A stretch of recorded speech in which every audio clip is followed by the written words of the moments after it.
বন্ধুরা আজকে আপনাদের সঙ্গে শেয়ার করব দারুণ টেস্টি ভেজ পাকোড়া রেসিপি। খুবই সুন্দর অসাধারণ খেতে ভেজ পাকোড়া। বিভিন্ন রকম সবজি দিয়ে আমি এটা বানাবো। আর বন্ধুরা এটা কিন্তু খেতে অসাধারণ। শীতকালে সন্ধ্যাবেলা চা বা কফির সঙ্গে এইভাবে ভেজ পাকোড়া বানিয়ে বন্ধু বান্ধব এবং আত্মীয় স্বজনের সঙ্গে এনজয় করতে পারেন। ভীষণ ভালো লাগবে রেসিপিটি।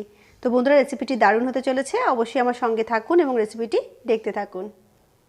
বন্ধুরা আজকে আপনাদের সঙ্গে শেয়ার করব ভেজ পাকোড়া রেসিপি।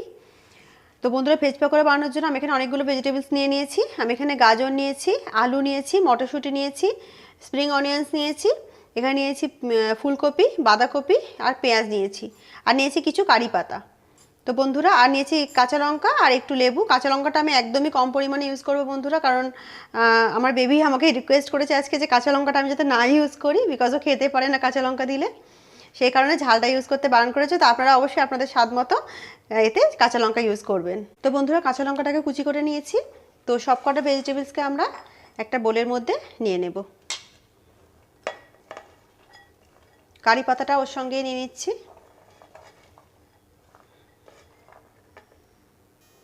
তো বন্ধুরা সব কটা ভেজিটেবলস আমি এক জায়গায় নিয়ে নিয়েছি। আমি এর মধ্যে নিয়ে নিচ্ছি চালের গুঁড়ি, 2 টিস্পুন মতো চালের গুঁড়ি ইউজ করছি এতে। আমি নিয়ে নিচ্ছি বেসন।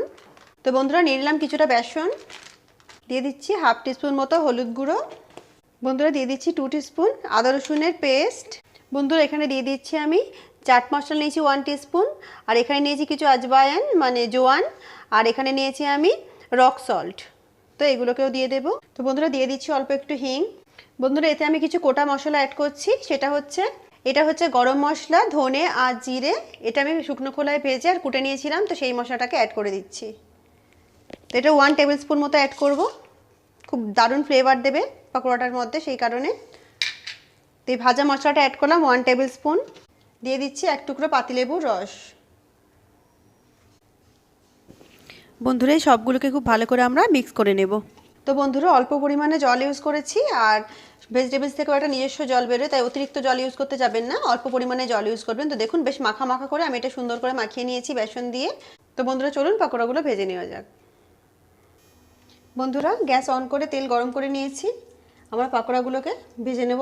গ্যাসের ফ্লেমটা মিডিয়াম করা আছে বন্ধুরা। আমরা একটা একটা করে পাকোড়া এইভাবে তেলে ছাড়তে থাকবো। আপনারা যেমন খুশি সাইজ করতে পারেন বন্ধুরা, তবে আমি খুব বেশি বড় করছি না, পাকোড়া খুব বেশি বড় বড় ভালো লাগে না। তো বন্ধুরা উল্টে পাল্টে পাকোড়াগুলো আমরা সুন্দর করে ভেজে নেব। পাকোড়াগুলোকে উল্টে দেবো একবার। তো বন্ধুরা উল্টে পাল্টে পাকোড়াগুলো আমরা ব্রাউন কালার করে ফ্রাই করে নেব মিডিয়াম ফ্লেমে। তো বন্ধুরা এই পাকোড়াগুলো ফ্রাই হয়ে গেছে, তুলে নেব। সুন্দর করে তেল ঝরিয়ে তুলে নেব। দেখুন কত সুন্দর পাকোড়াগুলো ফ্রাই হয়েছে, ওগুলো মুচমুচে একেবারে।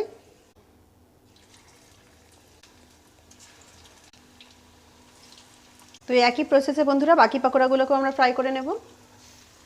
তো বন্ধুরা এই পাকোড়াগুলোকে উল্টে দেবো একবার। শীতকালে সন্ধ্যাবেলা বন্ধুরা ভীষণ ভালো লাগে পাকোড়া খেতে, গরম গরম চা বা কফির সঙ্গে দারুণ লাগে।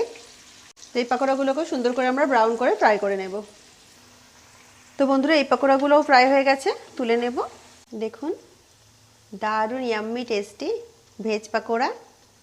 সমস্ত পাকোড়াগুলো বন্ধুরা আমরা এই প্রসেসেই ভেজে নেব।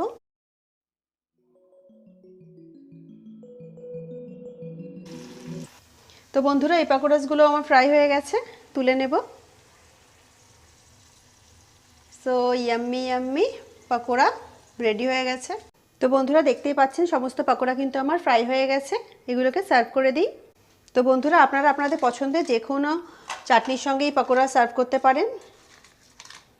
দারুণ ইয়াম্মি মুচমুচে পাকোড়া বন্ধুরা শীতকালে সন্ধেবেলা এইভাবে পাকোড়া বানিয়ে খেলে বাচ্চাদেরও দেওয়া যায়। ভেজ পাকোড়া যেহেতু এতে সব রকম ভেজিটেবলস দেওয়া আছে, তো বাচ্চা বড় সবার জন্যই কিন্তু এটা বেশ ভালো লাগবে সবারই খেতে এটা। তো বন্ধুরা দেখুন আপনাদের সামনে সার্ভ করে দিলাম ভেজ পাকোড়া। দারুণ ইয়াম্মি পাকোড়াটা। আর বন্ধুরা যদি আপনাদের রেসিপিটি ভালো লেগে থাকে তবে অবশ্যই আমার চ্যানেলকে লাইক শেয়ার এবং সাবস্ক্রাইব করে আমার সঙ্গে থাকবেন। অবশ্যই কমেন্ট করে আমাকে জানাবেন রেসিপিটি আপনাদের কেমন লাগলো, এবং রেসিপিটি যদি আপনাদের ভালো লেগে থাকে তবে অবশ্যই আমার চ্যানেলকে লাইক শেয়ার এবং সাবস্ক্রাইব করে আমার সঙ্গে থাকবেন। তো বন্ধুরা দেখা হচ্ছে একটা অন্য নতুন রেসিপির সঙ্গে। পুরাতন বছরকে বিদায় জানিয়ে নতুন বছরের আগাম শুভেচ্ছা রইল আপনাদের সকলের জন্য। নতুন বছর আপনাদের সকলের খুব ভালো কাটুক এই কামনা করেই শেষ করছি আজকের পর্ব। তো বন্ধুরা দেখা হচ্ছে একটা অন্য নতুন রেসিপির সঙ্গে। ততক্ষণ সবাই ভালো থাকুন, সুস্থ থাকুন। আল্লাহ হাফিজ।